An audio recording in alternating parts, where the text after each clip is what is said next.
So I was just reading over your form. Looks like you want to advance your obedience. Yes. You're currently on the prong collar. Um, are you working with Jennifer Bosnos? Yes. Okay. Yes. Yeah, I've she's been around since when I first started, so I'm familiar with Call of the Wild, um, and doing well. But you're kind of stuck with you're more, you said, controlling or maintaining. Well, I'm sure it's always the human, right? That I've not probably, as far as her heel goes, kept up with with Jennifer, explained to me about how to, take 3 steps forward, 3 steps back to keep her right by my side. And, when her head breaks the plane, well, she, for the most part, will walk pretty well by my side, even though her head breaks the plane. Um, there are times she doesn't when she's excited, particularly in the morning before she's done her business. She's much more, tends to pull. But so it's maybe working on my heel with her. When I read about your explanation of heel, when I take steps, she takes the steps. When I stop, she stops. Well, that doesn't happen. Yep. And also when I do have her in a good heel, and it's usually when I'm walking at a good pace, and I'm just walking, her, she's right by my side. But then if she gets a sniff of something or she sees a dog, she will stop. It's like dropping anchor, and to the point where she pulls, I'm afraid she's going to hurt, I'm going to hurt my shoulder with her pulling back. So I don't know how to stop that either. Okay. And then the other thing for sure is her recall. Indoors, it's fine, but we've been taking her every once in a while to Wiggly Field, and it's when she's running around with other dogs, she doesn't pay attention to, FRONT. She's supposed to come to me, and she doesn't. I see. Look, but so it's working on that too, because I don't know how to work on it with a million distractions. Like I said, in the house or in an enclosed environment, she comes, but with a lot of other dogs around her, squirrels or pigeons, I know she won't listen to me. Hey, come here. How about if I just let you go? I'm afraid she's gonna leave. Yeah, she'll go downstairs. May I? Sure. So I'm not going to do anything with her just to get her to settle because she's a little bit anxious right now. Have you seen any kind of anxiety coming from her? Well, she's definitely timid. And she's come a long way from when we got her. She wouldn't go near any men, or she would just, if anybody tried to come near her or pet her, she'd bark and bark and bark and bark and bark. Sure. So she's definitely come a long way from that. But she's timid, for sure. Yeah, like right now, and this is not uncommon, like when I pull her towards me, she put the brakes on. A lot of that is just because that's confrontational body language when being pulled towards something. So a lot of dogs do have kind of an aversion to it, but she really kind of planted, which, from what you're saying there about the timidness, and even now you see how she's got the tail tucked and everything. And all I wanted to do here was get her to settle a little bit. She'll start to relax when she gets used to it. So go ahead and explain more. Explain more. Oh, did you have something else that you're going to say? No. Okay. So this is not uncommon when it comes to the methods that you're using. So for me, there's different types of methodologies that you'll read about online. You have gentle leader, no pull harnesses, slip chains, prong collars, remote collars, and probably everything in between, right? So I solely train on remote collar once a puppy or dog is 6 months. Okay. It's a remote collar. E-collar. Oh, okay. Okay. The reason why I do this is because dogs tend to treat their puppies as adults at 6 months. Okay. Before 6 months, it's the basic foundational food-based training, clicker training, body mechanics, shaping behaviors, teaching the puppy to think, crate training, trying to avoid behavior problems, okay? But once a puppy hits 6 months, and I always tell my clients I'm afraid, I tell them, this is nothing spectacular, okay? This is just like kindergarten level type stuff for the puppy, okay? Just to kind of set expectations. And it's funny because I'm very upfront with all this stuff with the client, telling them like, this is just like kindergarten. And then fast forward a little bit and they're like, Jesse, my puppy doesn't listen to me, like I'm outside. I'm like, correct, because we're still in kindergarten, you know? Once we hit 6 months, we can teach to a high school, college level, okay? And that's where tools like prong collar and stuff come into play, okay? So your prong collar is a great tool. Do you know why it looks the way it looks? I thought it was because it was to mimic the bite of the mother. Correct, like a dog bite, Yeah. yes, okay? So, are you familiar with the term pressure work? No. No? Pressure, have you ever pulled up on your prong and then pushed down on her butt? Yeah. Okay, that's pressure. Okay. Okay, that's leash pressure and prong pressure. The moment she gives you the sitting position, what would you do? What would I do? Mm-hmm. Well, when we were first training her, I'd give her a treat. Okay, and then what would you do with the prong and the leash? Well, right now, I would let go. You would let go, correct, right? Immediately let go. Yes, immediately. So that's pressure on. She gives you what you're looking for, pressure off, exactly. Okay, so that's the concept there. And technically, even like with food-based training, like pressure is everywhere. We just don't really see it that way anymore. You guys driving the drive? Do you ever go on the expressway?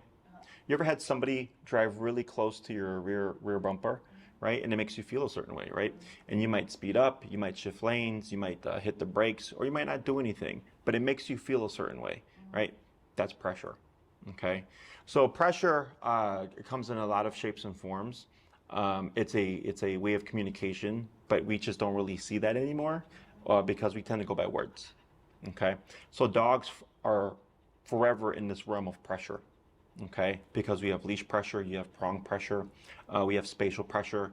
If you've ever like stepped into a dog to make them sit, right, if they get up, that is what we call confrontational pressure because you're moving into the dog.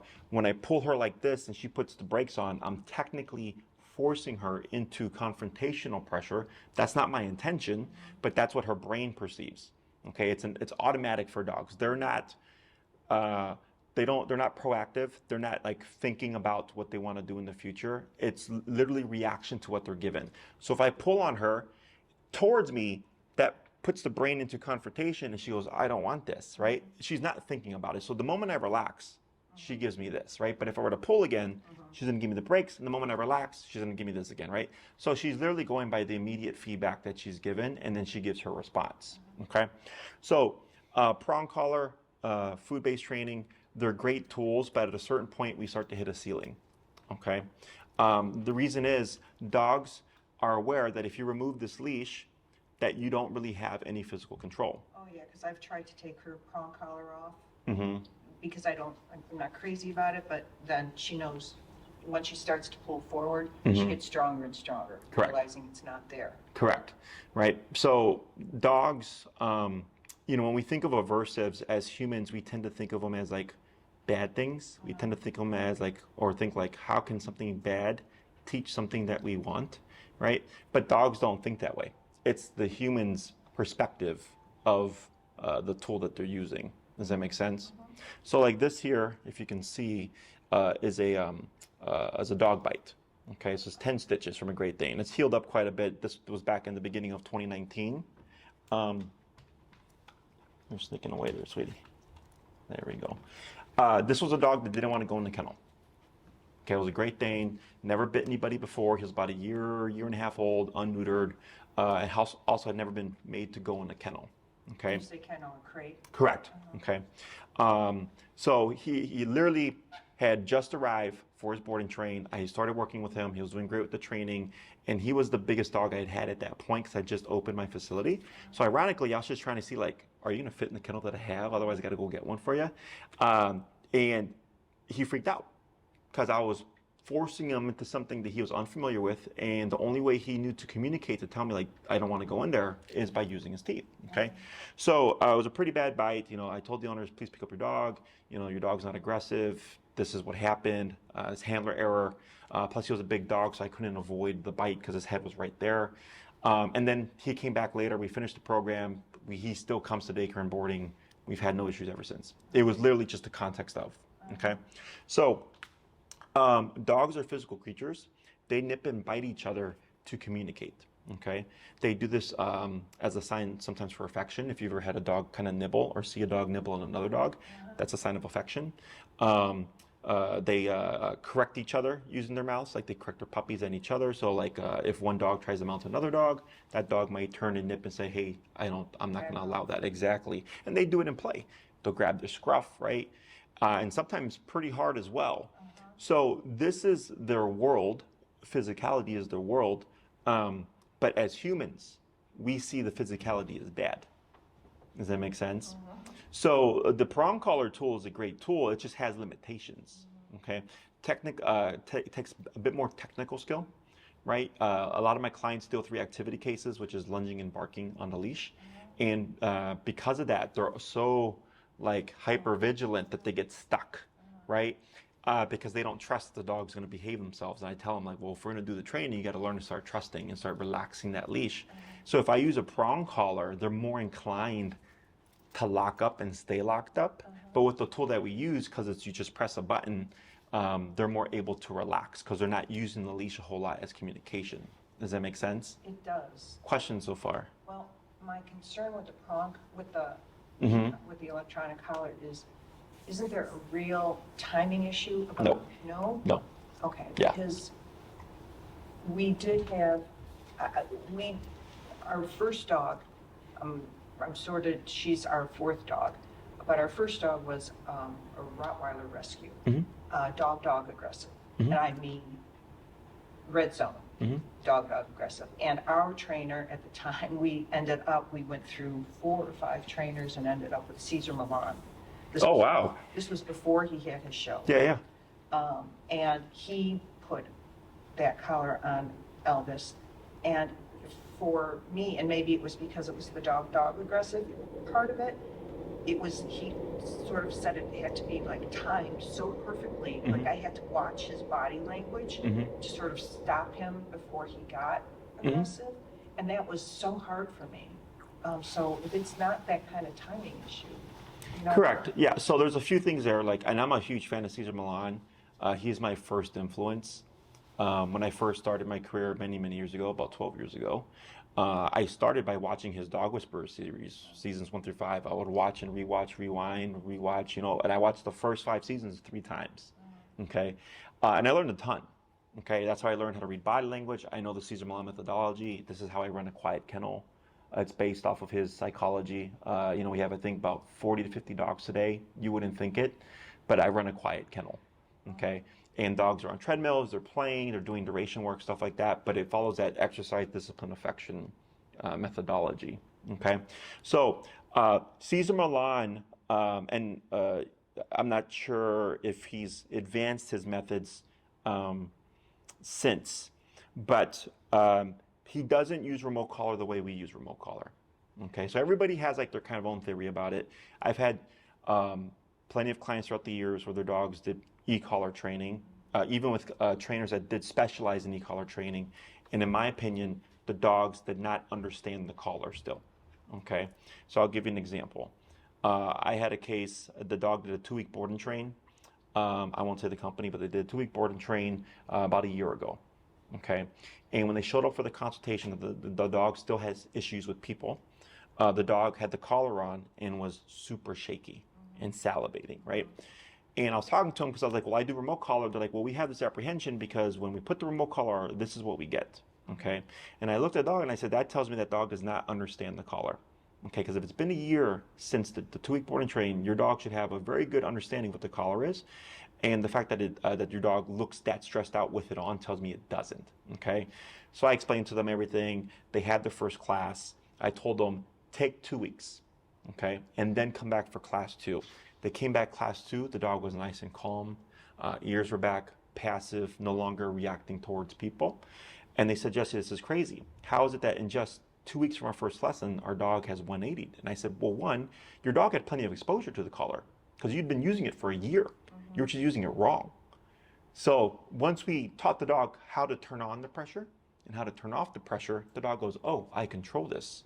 And if I make this decision, it'll turn on. If I don't make that decision, it won't turn on, right? So we have to teach the dog the concept of pressure on and off, and that gives us a bigger window of area to work with, okay? Now, behavior is a bit more nuanced, especially if you're working freely, meaning if I have a dog that I know is dog aggressive, okay, and I were to have them free in a space with other dogs, you best believe you better have eyes on, especially if the dog is unmuzzled, right? But I wouldn't do that with the owner. I would have the dog muzzled because it gives us a window, okay? Because a lot of people get stuck on the timing issue, okay? It's a very big thing now, especially if you watch like trainers on social media and everything, always talk about timing.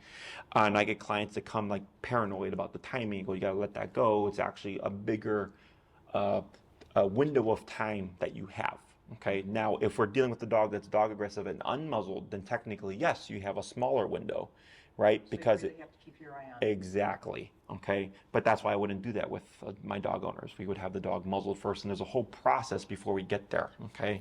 So then if the owner does make a mistake, if the owner does get caught off guard or what have you, it's okay. We've taken precautions, and as long as a dog is in a mental state of aggression and or in the act of aggression, we can technically apply the collar at any point. Does that make sense? So if the dog is staring at another dog and thinking about it, we can correct there. If we miss that and the dog is already in the act of aggression, we can correct there. If the fight happens, and let's say we come in too late and you can still see the dog in, even though they've pulled apart, in the mental state of agitation, we can still correct there. Does that make sense? Because the mental state is in defensive mode. It's just whether or not are you catching it before, during, or after, right? So is the correction the same for each? Yes. Okay. So It might be harsher if you're catching it during the act, because we want to make sure that the dog knows that going into that actual behavior will garner a harsh correction. Does that make sense? So if we can catch it before, that would be nice, because the dog goes, well, I can't even think about it, right? But if the dog goes into the aggression, is acting out, even if we stop it, for some dogs, going into the aggression, getting a little bit easier there, going into the aggression is worth the consequence. That with Elvis. Does that make sense? Yeah. It was also a cruder form of electronic stimulation. Correct. They're much more refined now. Yeah. When we were doing it, you could dial it up to 10. Mm-hmm. This dog, at 10, he just shook his head and kept right on going. Yes. It didn't phase him in the slightest. Correct. And I've had that happen too. He was so big and he had so much skin. Yeah, what I've had to do, I've had about 5 cases in 12 years. One of them was a Rottie, 150-pound King Rottie was what the breed was called, or that specific line of Rottie. 2 e-collars. 3. 2. And they were paired to go off at the same time. So that allowed us to cut through, because people don't think about the adrenaline, right, that's running through the dog's body, the stress levels, the size of the dog, all those things factor in. If they're in movement, right, so the collar's moving around and stuff like that. So all these things factor in when I do my consults on behavioral stuff. And I, depending on the case, I may tell the owner, just so you know, if it's dog aggression in a large breed dog, I'll say, this is worst case scenario. It's very rare, but if you're not willing to do that, then if we end up there, I can't help you, because your dog would end up being one of those rare cases. Does that make sense? It's super rare, but it's usually like dogs that are 130 pounds plus, because they're so massive that we're trying to compensate for that size difference, as well as the aggression and stuff. But yeah, I've been there myself. Questions? Don't think so far. So with remote collar stuff, it's very easy to learn. For me, it's very kind of common sense based. Were you trying to do like a private one-on-one or like a board and train type program? I don't know. I didn't know what you would think we need. Private is always, I think, easier for me and better for her, better for both of us. I think we both get better training. That's what I would prefer. Yep. And I agree. The only time I don't recommend board and trains is if I'm dealing with human aggression or dog aggression. okay? Because a lot of it is skill based, right? It's on the handler. Like I already know how to handle reactive cases and stuff like that, right? Like a nervous, timid dog, I already know how to handle that. But it's the owner that has to learn, well, how do I control this reactive dog or dog aggressive dog, right? And we can't, like, for example here, I can see her timidness. I can see the fact that she's uncomfortable with me. Like this is very obvious, like her giving me her back here and wanting to look at you, right?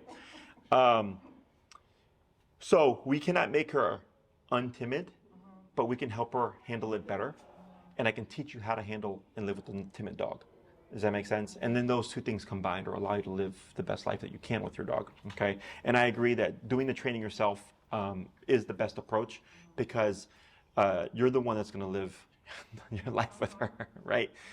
So, and stuff like the only reason why I ask is because since this is, there's mild behavior stuff. Okay. And this is just so that you're aware of it. But not, obviously it's not anything that's super driving. Because in your consult, if it was, you would have kind of brought it up, right? Really, it seems like your concern is moving past the prong call, trying to advance where you're currently at. Yes. Is that correct? Yes. Okay. But the reason why I bring up the behavior stuff is because it does impact your training. Her timid nervousness, right? That's a stress response. E-collar is a stressor. Okay. So when we apply the e-collar, we tend to see an influx or an increase in that behavior. And sometimes people will think, well, Jesse, are you making the dog worse? I go, no. It's because you're seeing the dog under controlled stress because we're applying it, right? More frequently now because we're training. But at some point, the dog toughens up and overcomes it. But we have to move the dog past it, okay? If I'm working with the client and like, let's say when you said she puts the brakes on, it's very common with e-collar, okay? Especially with the behavior case like this. Or like a dog with these kind of behavioral, like the anxiety and stuff like that, is when the dog locks up, the human's instinct typically is to lower the pressure, stop the pressure, or reset, okay? And if you do that, what do you think your dog learns? To keep doing it. Correct, because you gave it what it wanted, right? So we have to move the dog past the shutdown. And once the dog moves past the shutdown, the dog goes, well, one, it didn't work, right? Two, it's not that bad. And the thing that I don't like actually went away as soon as I did it, right? So now it's teaching the dog to go opposite of what they think they should do. And that's actually how we build confidence, okay? So like we get dogs that are flighty, they want to run, right? So the owner will be working with the dog and then the dog will be running towards the end of the leash and the owner's like, oh my God, what's happening? I'm like, it's okay, keep working. And eventually the dog goes, well, trying to run away doesn't work. But the moment I walk with my owner, everything's fine. Right? And the reason why this is important is, especially if we're looking for off-leash obedience, okay, is if, let's say, the owner in the future, they complete the program, we never work past the flightiness, okay, and a kid blows up a firework and the dog takes off on the owner, which is super common, right?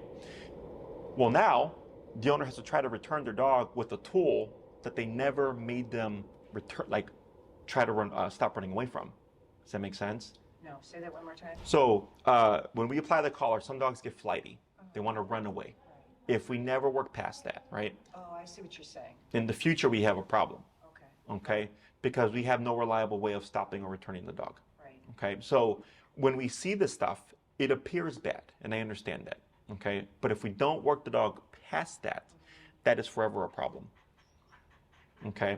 So when we really need our obedience to work, usually there's stressors involved. Okay, I've had in 12 years, maybe like 5 to like 8 people who have had to max out the collar and continue it. So our max number is 127. Okay, so think of your 10 from before and 127 is the same. It's the highest level of pressure. We just have 117 more divisions now. That's what I meant by it's more refined. Wow. Okay. And continuous is, as long as I hold the button down, the dog will feel some kind of continuous pressure. The moment I release, the pressure stops. You say pressure, but is it a shock? No, it's a muscle stimulator. Okay. Oh. So online, you'll read terms like shock collar, right? And the reason why you hear that is because in the dog training world, there are 2 fronts. There's the positive only front, and then there's the front like myself that we use everything available. We use aversives and we use reinforcers like treats and stuff like that, right? So we're a balance of both. The positive only world will tell dog owners you're shocking your dog, you're hurting your dog, you're electrocuting your dog to deter them from using these tools. But it's more so emotion based. Does that make sense? Oh, I don't like that tool, so I'm going to use these words to deter my people from utilizing them. Does that make sense? And it's been around since, like, actually, when I first started training dogs, I was positive only. Okay. But then I realized the cap that positive only had, the same issues that you were having, right? And we were only clicker and gentle leader at the time. Okay. So me, I was like, well, I'm watching Cesar Millan, and he doesn't just use positive reinforcement. He uses everything. So then he opened me up to using other tools, and then now I use remote collar. Okay. But at the time, I also would deter people from using tools like prong collar or e-collar and tell them that it was torture and this and that because I was uneducated. But then as I advanced and started to come across cases, specifically behavior cases where positive only wasn't working, then it started to open me up to like, okay, well, there's other tools out there for a reason. Okay. So typically when we think of aversives like prong and e-collar, people tend to think like, oh, it's only for the dogs that need them, like the bad dogs, right? Or the dogs that have behavior issues. And I go, no, for me, every dog now, right? Because it's the only tool, in my opinion, that gives you off-leash control.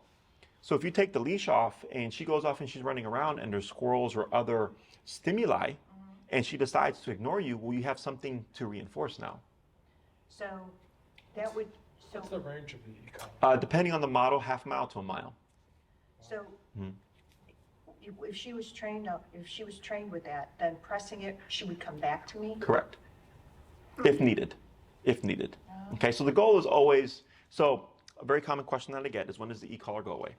Okay, in my book it doesn't. When you have it, you need it. If she's a great dog inside the house, you don't need it.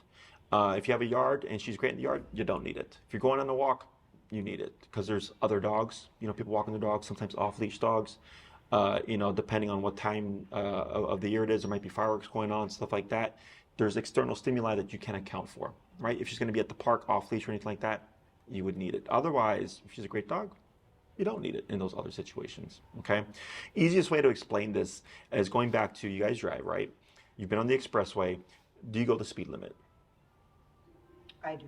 You do? What about you, sir? I don't. You don't. All right. Me neither, okay? You see a squad car, what happens?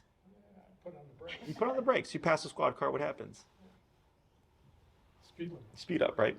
The reason is this is called opportunistic behavior. Okay, all animals do it. If we can get away with something, then why not? Okay, so for your dog, think of the e-collar as a cop on a collar. Your prong, you said if I take the prong off, she'll pull more and more and more. Because the prong, to a degree, is applying an aversive because she puts pressure, she's going to feel the biting pressure.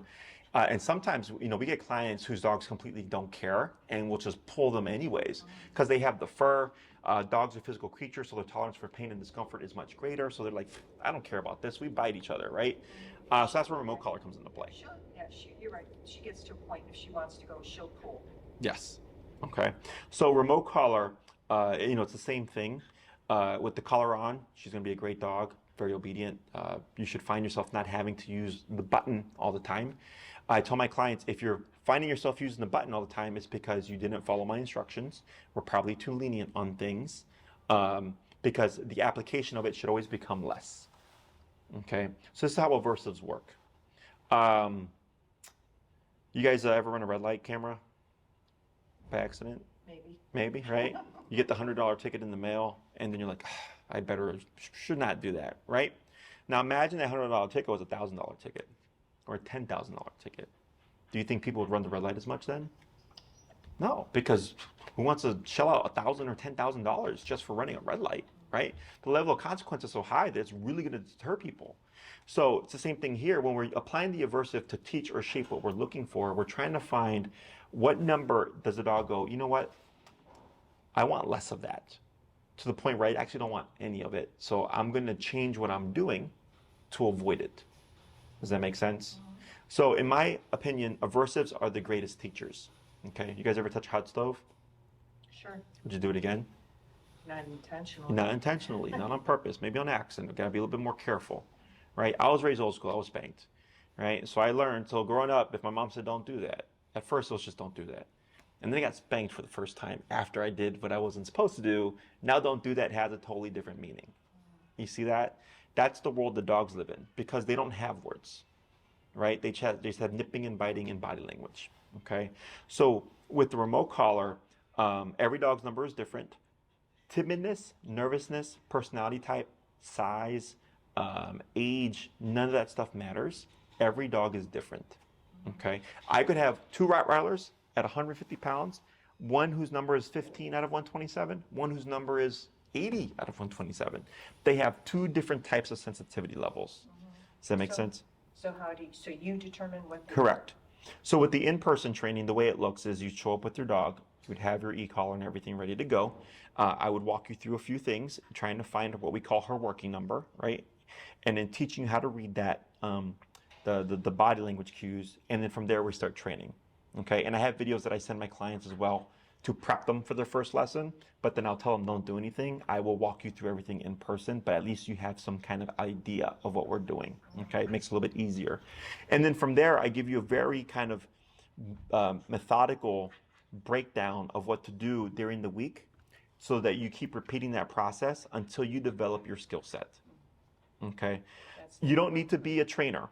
Okay, the way that we teach, I stripped out all the stuff that's not necessary. We don't need to use food. The only time I use food is if I find a dog is too adverse to the collar and we need something to kind of smooth it out, but it's super rare. Maybe one dog a year that needs it, okay? Because dogs don't give each other treats and stuff. They just bite each other, right? But it makes the human feel good to think that we're doing something to make it nice or to smooth things over. Does that make sense? So it's really, the human is always the how'd you say, the obstacle if I'm gonna have any. The dog, I've worked with every case, potential case that there could be out there in 12 years, from aggression to nervousness to anxiety to fear, all the stuff in between. Well, Cesar did famously say when we met that it was the human who needed the training in this situation. And I agree, but with remote collar, it really, at least with the way that we teach it, I don't like gray area, but it does give you the biggest gray area.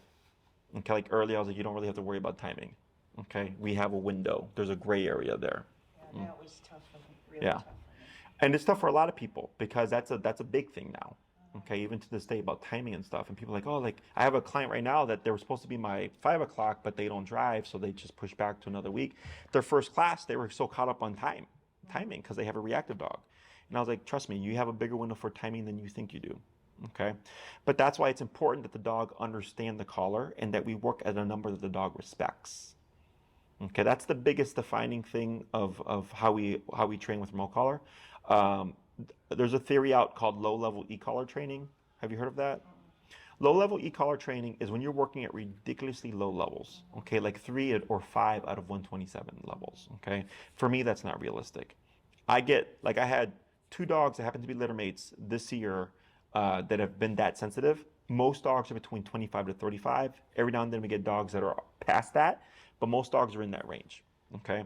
So what ends up happening when we get clients from other trainers that do low-level e-collar is that they're like, Jesse, I don't understand. Like when my trainer is working with the dog, like, they're at like 5, but as soon as I get the dog, 5 doesn't matter anymore.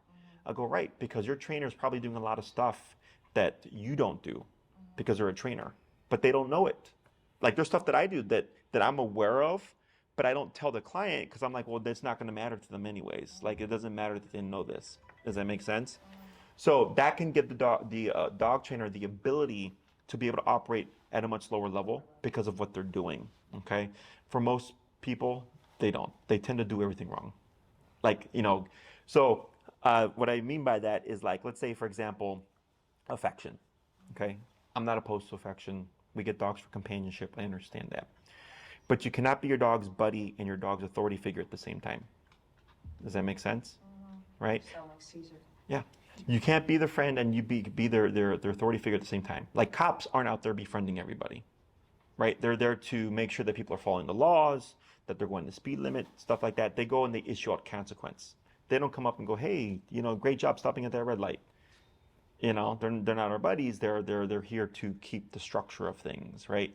The interesting thing about dogs is, well, you want your dog as a companion, but at the same time, you want your dog to listen. And that's authority and buddy. Does that make sense? But that's also children, right? I mean, it's discipline and Yeah. love. Yeah, to a degree, right? Like you do things with them. Like, growing up, my mom would throw me like root beer float parties because that was a thing. But I also earned it through doing good grades, doing my chores and all that stuff, right? Sometimes she would treat me to a movie, and then we'd go do like friend type things, but she was still my mother. So you can say there is still love and affection you can give them, but just not all the time. Correct. In my book, they earn it, right? I don't just give it to them because they're cute and fluffy. Like right now, with how I'm treating your dog, I'm very indifferent.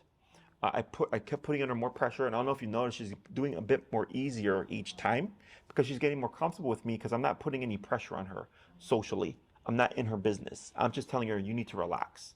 Okay, and you see how she's laying down, whereas before she was doing this, right? Because when I took her into my space, I immediately started putting limitations. So then once the brain goes, well, I can't do that, I can't do that, I can't do that, I can't do that, then the brain goes, well, what can I do? And that's relax. Okay? Does that make sense? Questions on any of that stuff? Any questions? So, in terms of like length of time and all that stuff, it really just comes down to how much control you want over your dog. I would put you at a 6, 9, or 12-week range. Okay, that's one day a week for an hour. If you do a longer program, towards the end we start to space things out. So the 9, 12-week program are more kind of pushing towards off-leash reliability. 6-class program, depending on what your what's important to you, we either cover what I call the 6 basic family pet commands: sit, stay, down, come, place, heel, on an off-leash level. I will teach you how to build your recall to an off-leash level. It just takes time. Okay. With a 9 or 12 class program, that's more so telling me like, okay, I want to some degree to have these commands to be all off-leash. Okay, so all commands can be built to an off-leash level. The only command that has to be off-leash reliable is recall. Otherwise, it's pointless. Okay, so with the 6-week, if you go, hey Jesse, I do want all 6 commands, I go, okay, that's fine. We'll layer e-collar over everything, and then I'll teach you how to build your recall to an off-leash level. But chances are it's not going to happen within the time frame of the program. Okay. To give you an example of length of time, I had a client, I trained her first dog, she came back and I trained her second dog. And she told me on the second dog, she said, my first dog took me 6 months before I thought she was off-leash reliable with the recall. Okay. And that's because there's so many variables.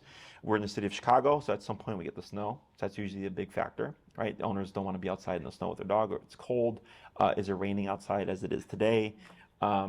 Is there anything that's going to distract my dog so that I can actually practice my recall? Is there space for me to actually practice with my dog at the park? And now I actually have to find time to go to the park, right? It takes the most effort out of all the other commands, okay? If you decide, you know what, Jesse, we would like heel, recall, and place, which is going to a dog bed and not moving. We just want those 3 things, but we want the ability of having an off-leash heel and or recall. That is doable within the 6-week program because we're focusing on less things and more so focusing on advancing a few things. Does that make sense? Yeah. When you do a 9 to 12-week program, you're telling me like, I want as many of these things as possible to be functional off-leash.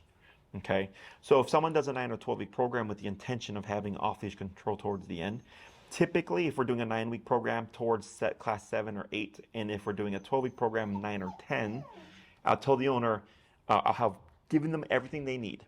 And then it's just a matter of rinse and repeat. Okay, make mistakes, screw up some things, come back after a month or so of training and go, Jesse, this is where we're at. And I go, okay, no, this is good. These are the next steps. I show you a few things. You go off and you practice some more. Okay, so off-leash training or off-leash control takes time. When we're just shaping things, like the heel, the recall and stuff, that's week to week because we're just shaping it. And as long as you're utilizing everything, you develop the function in application. Okay, so if your dog was a blank dog, no training at all, okay, I would have your dog healing within 15 minutes in the first class, and by the second week, you're like, Jesse, this is crazy. How simple this was because of how I train. Because I train the way dogs understand. Because remember, dogs don't give each other treats, right? So think of the e-collar as a bite on the button. is we're using the collar kind of like another dog, nipping and biting things, going, don't do that, don't do that. You can do that because I'm not going to bite you there, so I'll allow it, right? The dog goes, oh, well, every time I pass mom or dad, I get bitten. But if I don't pass them, I don't get bitten. Does that make sense? And we have to do things so that they understand what the communication is. But it's literally just like from one class to the next, you're like, wow, this is just crazy. But would she have to wear the e-collar in the house too? Not in the house? No, unless you're practicing, like let's say you want to practice stationary control. The only way, so if you want to build, like let's say you want to take her to a restaurant and have her laying on her dog bed for an hour and a half, right? Well, you have to practice, right? Yeah, I've been trying. Yes. I can't get her down for 5 minutes. Yeah, easy peasy with remote collar. Okay. What I do is we teach the behavior, and I say when you're gonna watch TV, if you're gonna eat dinner, if you're working from home, if you're gonna read a book, anytime that you're stationary, you can practice this now. But now you have a tool that provides a consequence firm enough that she goes, well, I don't want to get corrected, so I'm gonna stay here and see what happens. So as long as she stays on the object, nothing happens. There's no consequence. Right? So if my mom said, Jesse, go to your room, for whatever reason, right? I go to my room. And she's like, I'll let you know when you can come out. And if I try to come out without permission, I got spanked. And that taught me to stay in my room until I was given permission, right? It's the same thing for the dog, okay? So we use the consequence to deter what we don't want, right? But unfortunately for dogs, we can't explain it. Like I can't tell her, hey, if you step off of this, I'm gonna do this. Right. She has to learn real time. She has to go to the object to learn that pressure turns off when she's on the object. And then 30 minutes later, 5 minutes later, she goes, you know what? I don't want to do this. She tries to step off, consequence. Oh, wow. Okay. Well, what happens if I stay here for 10 minutes and then try to get off? Consequence. Oh, okay, it happened again. So every time I decide or attempt to come off, consequence happens. But if I stay on the object, nothing happens. Oh, okay. So I'll just stay here then and avoid the consequence. Does that make sense? Just like for humans. You know if you don't run the red light, you don't get a ticket, right? I know if I don't speed on the expressway, at least not past the cop, like I won't get a ticket, right? Same thing for the dog, okay? Now inside the home at some point you can move past the collar because unless there's external stimuli, the dog learns the ritual. So for example, I get clients that'll place their dog every time they eat dinner, and I'll tell them at some point you're gonna move past the collar because it becomes a part of the day for the dog. So the dog goes, okay, sure, this is what we do, right? But if you have a guest come over, right, chances are you need your collar because you have an external stimuli impacting your dog's behavior. Does that make sense? Yes. But you're not having to do anything, ideally, because you followed the rules of the training, and the dog has learned, okay, yes, there's a guest here, but so is the cop. So I know I need to behave myself. Does that make sense? Questions on any of that? Just a question on getting the collar on her. When we first got her, it was hard to put even a collar on her. And particularly the prong collar she hated. So to this day, I have to get her treats to come to me. It's just our ritual. You know, we go for a walk, I get a little bit of a treat, she sits until I put all her stuff on. Am I gonna still have to do that if she realizes this e-collar is... Do you call her to you to put the collar on? Yeah. Okay, so that's part of the problem. Okay, so if the dog is adverse to something, okay, it's against instinct to go to something bad. Does that make sense? Yeah. So she's doing it now because you've put in the work, right? Instead, what I do is I just go to the dog. Even if they start to run away, I'll just walk. And you've probably seen on the Cesar Millan show, they cut it down where he pursues. Oh, you never watched it? Oh, so I did the promo with Elvis for Caesar's TV show. you did the... We did the promo for the show. Oh, We weren't, they didn't show it. Sure. They just filmed it for Nat Geo sure. to buy Caesar's, to buy the show for him. I see. So yeah, we went through it was interesting. Well, on Caesar's show, if he comes across a dog that he needs that's running away, he will continue to pursue them until they give up. I thought the last thing you do is pursue them because then they keep running away. Well, it depends. Like, if we're outside, then yes, right? Because you're gonna just push the dog away. But if we're in an enclosed environment like this, right? At some point, the dog goes, "I'm tired," and you don't stop. And what happens is the dog learns, well, me trying to run away from you don't matter because you will pursue me for 30 minutes, 15 minutes, 5 minutes, whatever is needed for me until I give up. So the dog just stops. I've done this myself. Yeah. So what I do is I pursue the dog, right? And I don't call them, I don't say anything, I just pursue them with the tool. I'll have some treats on me. At some point, they'll stop. They might tuck their ears back because they're giving me submission. I act indifferent. I put the tool on. I give them some treats. I leash them up, and we go.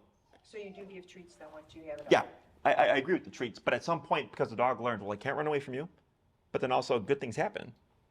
And why is calling the dog bad? Because you're trying to get them to come to a bad thing in their mind. Okay, it's like, so me, like, you saw how she was adverse to coming towards me. That's like me trying to call her to me, right? Because she's going, I don't know you, like, and I don't trust you, and I feel uncomfortable.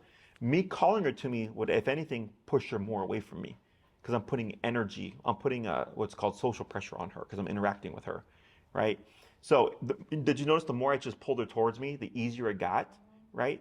That's because I just ignored what she was when she was trying to run away. And then she's like, okay, well, yes, you pull me towards you, but then there's no interaction here. Does that make sense? So at some point, the longer I had your dog, she would just start coming towards me willingly, because she's like, well, one, you're just going to make me do it anyways, but then also nothing bad happens. If I had food, it would speed up the process. But in time, I'd get the same result. Okay?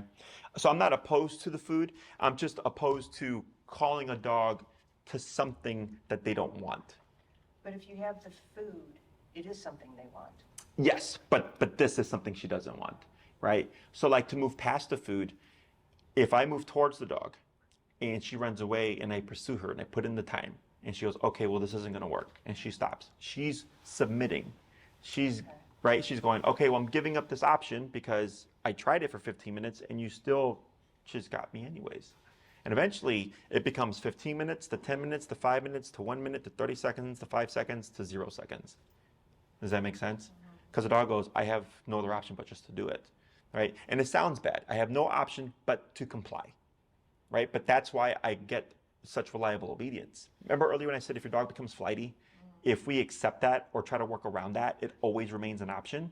I don't want it to remain an option, because then in the future, if something were to happen with your dog off leash and she took off, you're not going to have any real chance to bring her back to you, because you've never made her work through flightiness. Okay, so the dog learns, okay, yeah, I want to run from this, but I know you're going to turn the collar on, and the collar's going to just keep going up, and eventually I'm going to have to come to you anyway, so I'll just do it now. Does that make sense? And it sounds bad as a human, but we're not dealing with the human, we're dealing with the dog. Okay, and I don't have the ability to explain to her with words what we're trying to do. They just have to learn this stuff real time. But that's how we actually build their confidence.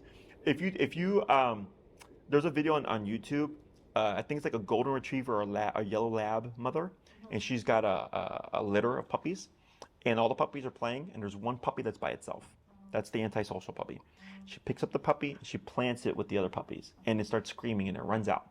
She picks it up, puts it back with the other puppies. It runs out screaming, right? She picks it up again, drops it back, and starts poking at it, and eventually the puppy gives up, and the puppy just lays there and relaxes. It's stressed because it's having to deal with something, but the mom recognizes, like, okay, you got to learn to deal with this, because at some point you have to sustain yourself, right? She's not thinking you're going to get adopted out to a family. Does that make sense? I have a Rottweiler puppy right now who, when the owner gave him to me, he didn't want to come into the building, which is not uncommon, was scared of every dog in the kennel, was scared of me, was scared of going into a kennel, was scared of everything. Okay, I have another puppy who just came in like, right? 2 different personality types. So I told him right away, I'm like, you want to start getting this puppy out, because one, he's a Rottie, and these are the exact personality types that become problems in the future because it's stemming from this that doesn't get addressed, right? So we've right away started just putting him with other dogs and puppies and stuff, and he's doing much better. But even after 2 weeks, you can still see some apprehension, okay? So when we do remote collar, it's similar to that mother dog kind of nipping and probing and stuff, and going like, nope, you have to do it. You have to do it. And eventually the dog goes, I did it. Oh, cool. Okay. Questions? Did you watch any of our training videos by chance? I didn't. So if you go to our my website, canineperspective.com, okay, and it doesn't matter how you spell canine, it'll take you to the same place.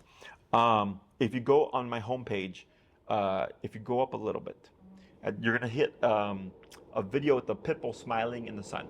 Okay, if you click on that video, it's a behavioral video. Okay, it's a dog that showed up dog and human aggressive. Um, and I explain the training. Okay, so I'm using the training lesson as an example, but then I talk. It's not just the lesson. Okay, and it's about 15 minutes. That video is also part of a bigger library of videos. A few of them where I'm doing the same concept of like, okay, this is like I had a dog's name is Birdie. They came up from Austin, Texas, because they'd already gone through a few trainers and the dog was still lunging at people and stuff. And it was one class. And then within one class, the dog just 180. Okay. And they talk about, Jesse, it's crazy. We went to some kind of festival and like a lady approached with like a flyer and they're like, normally this would flip our dog out. She didn't care. She's like, walk right through it, no problem. Okay. So some dogs get it right away. Yes. The obedience of dogs get it right away. It's the behavior that's always the variable. Okay, not every case is like that. I had one case that took me 5 classes. It was one of my most severe reactivity cases, and the dog was only 20 pounds, and it's on an e-collar meant for a Rottweiler, just to show you the intensity of the dog. Wow. Yeah, and there's a short snippet of that dog on my YouTube, like a minute, just displaying the before and after. But I'm also gonna be doing like an in-depth explanation of like, okay, this is, even though this dog was only 20 pounds, the level of reactivity was like. Off the chart. Exactly. A red zone, if you will. In the red zone. Yeah. Does that also work with barking? Like Yes. stopping barking Is this in the house or? in the house? Yep. Which she's got, as you see her ears, she's got like supersonic hearing. Mm-hmm. And if she hears, we're in a condo, so anybody in the hallway, or the building manager vacuuming or anything, I mean, we cannot stop her from barking. Mm-hmm. Yes. So this will work one of 2 ways. First way is when we do e-collar training, it works backwards. A lot of times owners will have like, oh, my dog chews on my couch. My dog barks at every sound. My dog does this and that, right? They'll do the first class of e-collar and 80% of problems just start to go away. Okay? Because now that we are giving the dog ritualistic structure, every walk that you go on is now a healing walk. Now the dog is getting consequence and not just, like you can do consequence with the prong collar, but we need consequence. The dog goes, I respect that consequence and I want less of that consequence.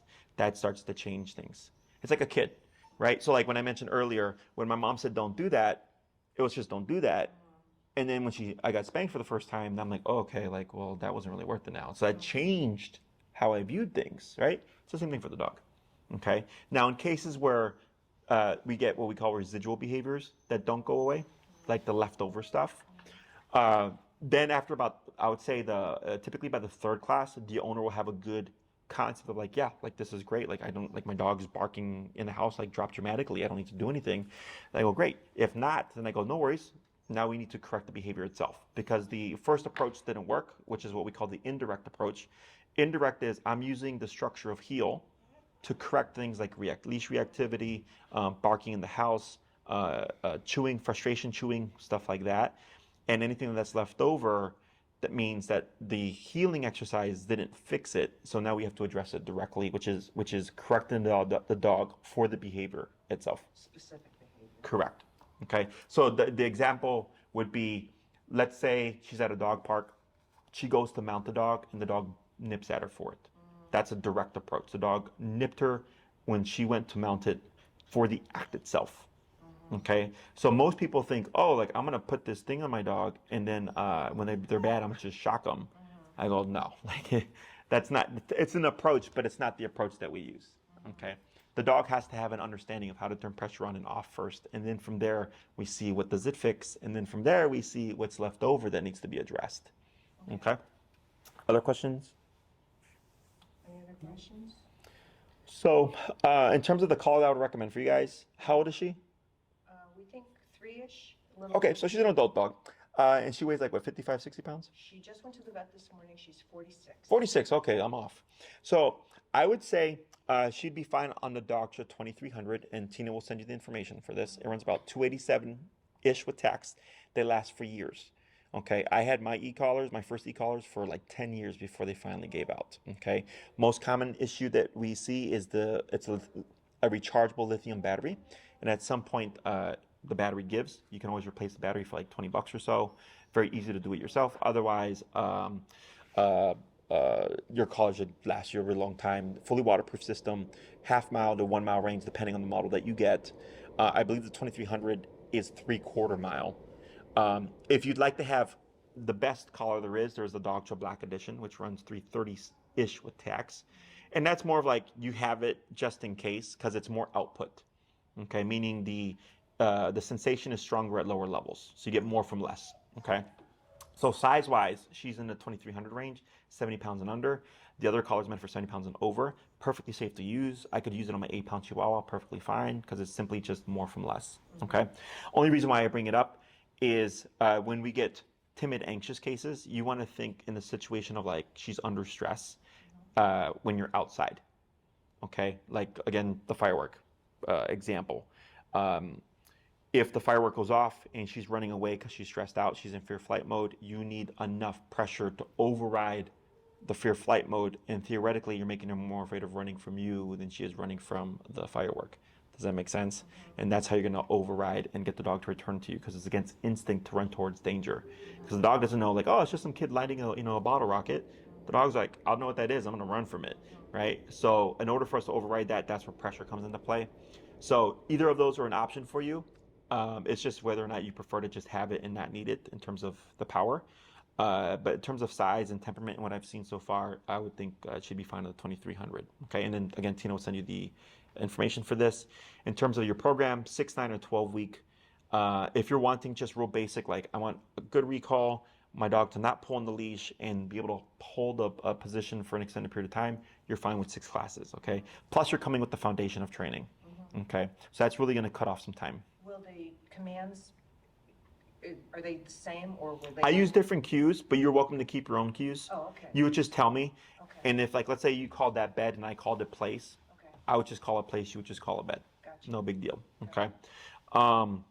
And then if you're wanting more, or if like you want all your commands to be at a higher level of training, then 9, 12 week would be what I would recommend. And could we make the decision after 6 weeks and say, you know what, we want 3 more weeks or? You're always welcome to like add on classes. We just don't prorate. Okay. Reason is when you book your 6 classes, we tend to do a repeating schedule. So then afterwards, other people are signing up and stuff. So if you decide to add 3 on, you wouldn't necessarily get the same spot because you'd have to go back in line again to book a new time slot for the additional classes you purchased. Okay, because I tend to get booked ahead of time. So like if someone had 5 on a Monday, and then we go, okay, you're here for 6 classes plus 1, just in case you have to cancel. Tina may already book someone after your program ends, anticipate because they need the same time. Does that make sense? So then you end up coming back and going back in line again to book for the additional classes that you may have purchased. Okay, if you purchase them up front, you do get a cheaper per class rate. And then like let's say you purchased a longer program and like you needed to board her or something, you're welcome to board your dog here. All training clients are welcome to board the dogs here. And if it's like, you know what, we only use 7 out of 9 classes and we don't think we need the last 2, we're happy to convert them to credit, and then you can use it towards your dog's boarding stay. Okay, we just we do the math on, you know, whatever the amount is divided by the number of classes you bought, multiplied that by what's left. Right. Okay. And your boarding, you exercise the dogs and? Yeah, if they're social, they get to play. Otherwise, they do stationary control on the dog beds, and then they do treadmill time. And if they're not social, we give them what we call ISO time. And the ISO pen is like they're not locked away. They're out with everybody. They're just by themselves in their little space. Okay. If you're on social media at all, or even if you go to my YouTube channel, you'll see like videos. On our Instagram, there's a lot more. Although it's slow because my girlfriend, who's my partner in the business, is out of town and she's usually the social media one. But I post up a thing or 2. But you'll see like other things that we posted up as well. Okay. I believe I hear my next client downstairs. If you have any other questions, please feel free to reach out. If they pertain to me, Tina will let me know and I'll send a message back. Okay, Otherwise, or email is typically best, and then she'll send you a contract for you to review. Please feel free to take your time and read it. And then it's best if you send us your availability in windows. So like, you know, Saturday from 8 to 12 so this way she's going to cross-reference your availability with my availability, and it makes it a lot easier for the book as opposed to giving very specific time slots because I am all over the place in terms of my schedule. Okay? Okay. Very good. It was a pleasure meeting you guys. Pleasure meeting you Likewise, too. thank you. Thank you. Yeah. This, for me, simple. Really? Yeah. All right.